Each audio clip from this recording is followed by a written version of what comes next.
Sheet Metal Training Step 4.2, a walkthrough of the labor tables.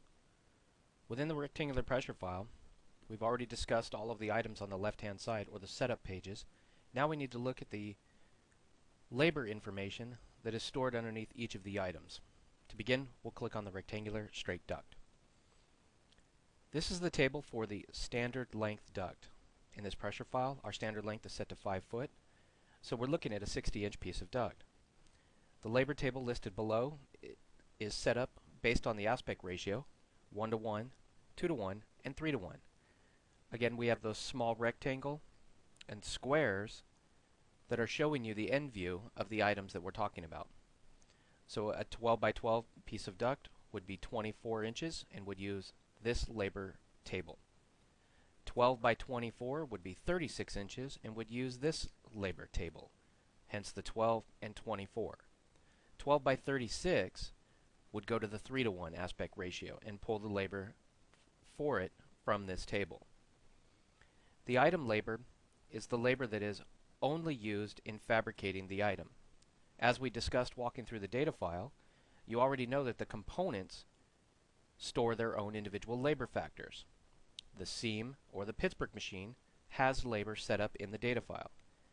The SN drive, the labor to turn the drives and manufacture the S's and the drives is available in the data file. So the labor that you're looking at here is only the amount of time it takes to manufacture the metal to make the item. We're looking at the fabrication column for the 1 to 1 aspect ratio. 30 by 30 duct would use the 60-inch line and use a 0.35 factor for fabricating that item. This 0.35 is 0.35 of an hour. The install time is in the column just next to it, and you can see that the installation labor is represented in the same decimal hours. To go to the non-standard length, you simply click the red Go to Non-Standard Length button at the top. This is for anything that is shorter than a standard length, which in this pressure file it's 60 inches, so a 48-inch piece of duct would use this labor table. To go back to the standard length, simply click Back to Standard. All of the fittings have their own labor factors. You can see as I click on them, each of the tables is updated with labor and a description for each of those items. Remember that the labor is only for manufacturing the metal needed to make the item. The seam labor, the joint labor, the reinforcement labor, even the vane labor is all coming from the data file.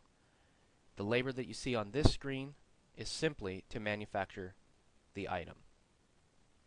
Let's return back to the menu, and that'll conclude the walkthrough for the basic labor introduction of the item labor.